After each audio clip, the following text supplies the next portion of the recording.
Morning peeps, I'm back, and what a game week, what a bench boost, what a day. You know, we've got the here I am in Wellington, just made it down. I'm on a run at the moment, so I've just made it down to the harbour, and the first thing we see there is the ferry. That's the one that's always breaking down, complete disaster. So we're going to head off. I'm going to be stopping and starting this because, like I said, I'm on a run, so I'm just going to really do the interesting stuff on the way.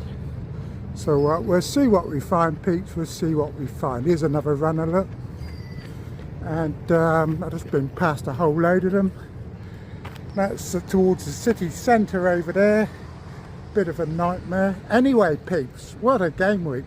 I think my bench boost, I'm on 4 points.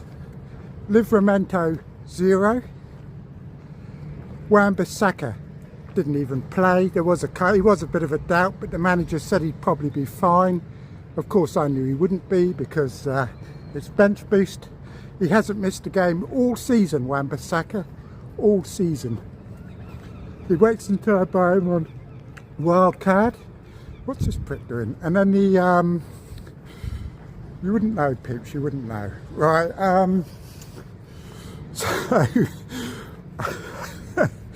So I got him on wild card in 30, a master stroke, and the only game he misses is of course the one he's needed for. Very upsetting for people that own Areola, of course. A lot of people have him on bench boost. Cheap keeper, looked an ideal option. Losing a clean sheet in the 93rd minute is peak FPL, absolutely peak FPL, and you just can't make it.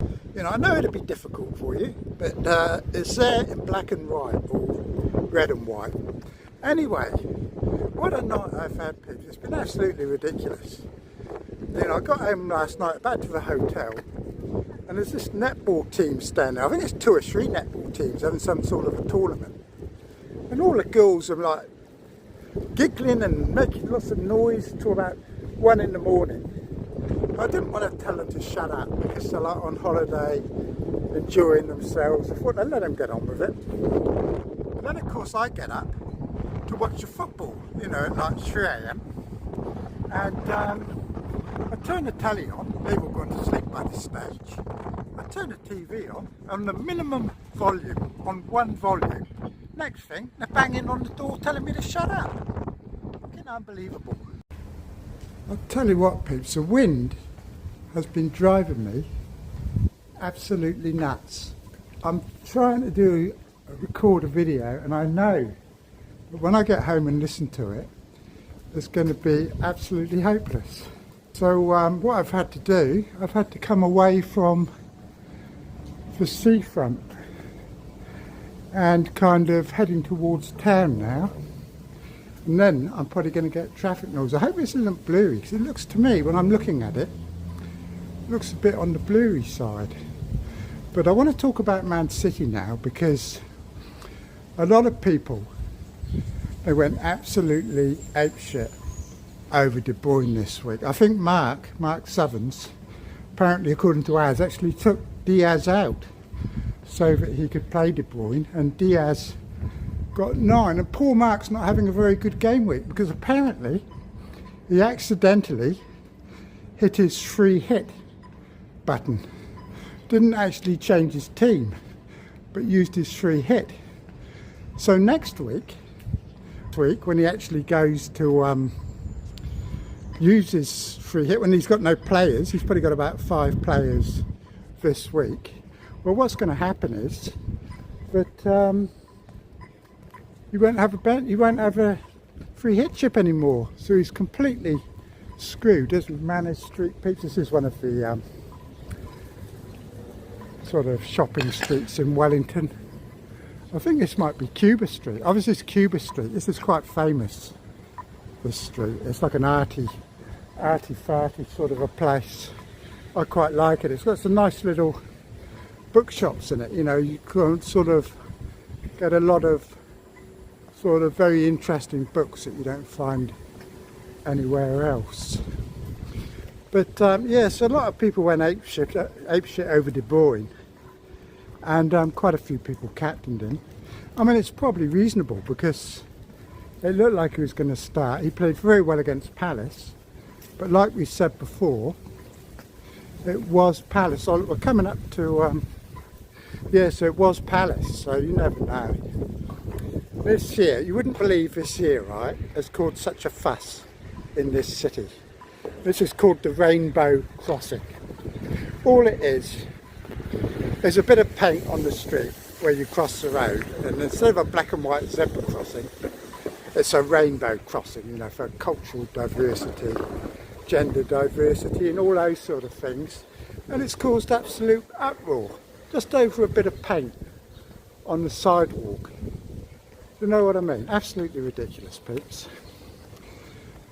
But as for Marmouche, I think De Bruyne actually, whether he starts the next match or not, I don't know. You'd think Foden's going to.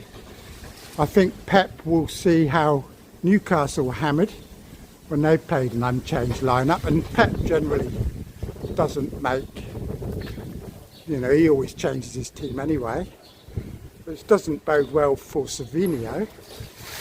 What's this here, peeps? Let's have a look. What have we got? Some kind of waterfall. Plastic buckets. Some woman laughing at me from just on the other side there. And, you know, so there's going to be rotation for the second match. We don't know if De Bruyne's going to start. Hopefully Marmouche is going to start, which is why I think most of us have kept him as our captain, haven't we? Because he is, at least among the City players at least, more likely to play 2 matches, isn't he, really? And he did nothing much though, did he? Savinio actually could have had a goal in the second half. He nearly beat Pickford. Another sort of 30 centimetres to the side and it would have been a goal for sure. But Pickford saved it. I mean, the commentator was going on about what a brilliant save it was, but to be honest, it didn't take much to really save it, did it?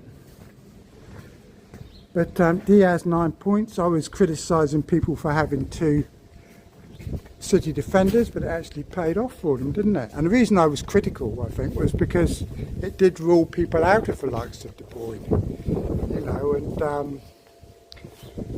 the only thing is, of course, De Bruyne didn't work. But I mean, they do have Wolves in game week 35, and he's possibly a very good captain choice in that match, isn't he?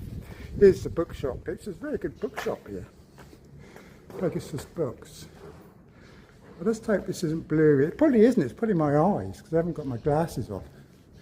So that's probably the problem. Pigeon down there, look. So, so that's about it, I think, for all the games today. Apart from that little prick, Waymo and Vissa, as usual, doing untold damage to those of us that don't own them, although most people don't own them, to be fair, because they do have no double game week, have they? Which is why we've all got Sri Palace instead and Rodgers, and there's not really space for them. I wonder if they'd mind me sitting down on the couch, peeps. You know, I could have a sit down, couldn't I? Yeah, why not? Why not? You know, let's call it our living room for a few seconds, shall we? Because what have we got here? It's all very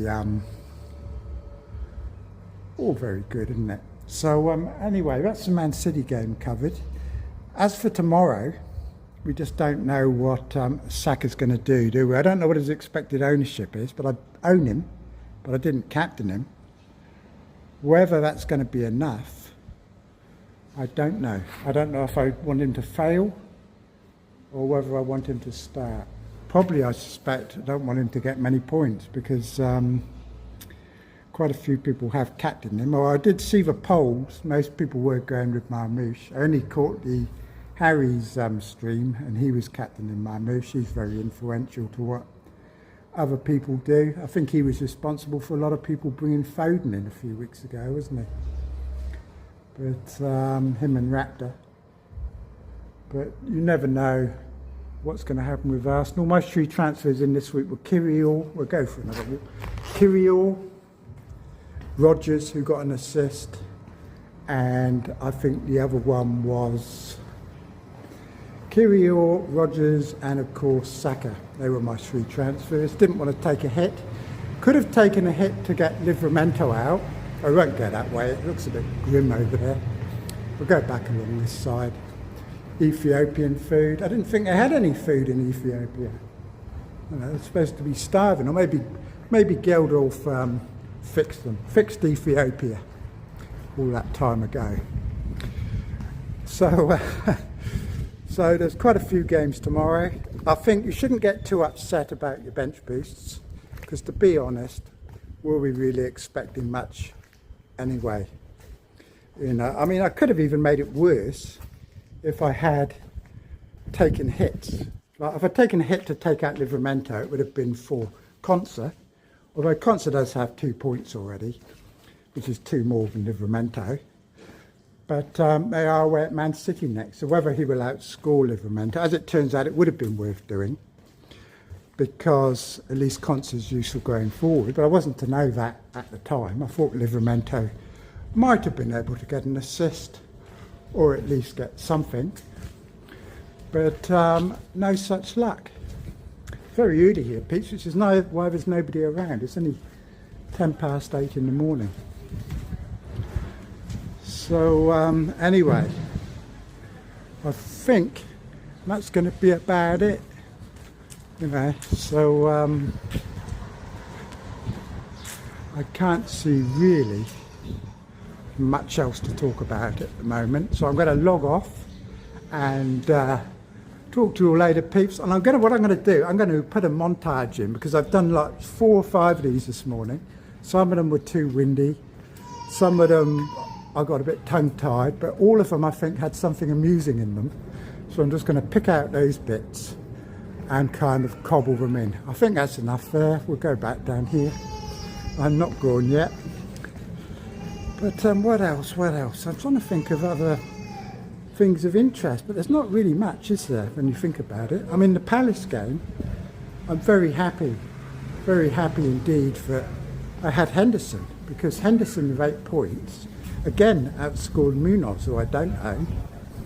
And so far it's turning out the way I planned, with Henderson outscoring him in the double game week. So I think when there's difficult fixtures, Henderson holds a slight advantage because of his save points and potential bonus points.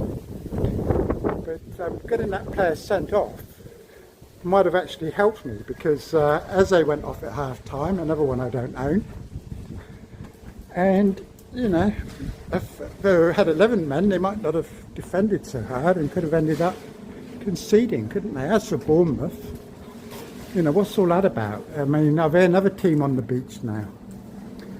Are they another team on the beach? Evan Nielsen, couple of blanks in a row, going back to his old form of blanking. I'm not impressed with this Poops at all, are you? I mean,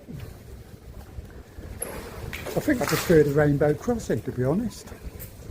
Anyway, I'll talk to you all later anyway. I'll probably do a few more recordings on the way back and cobble them all together. So it might all seem a little disjointed. So cheers for now then.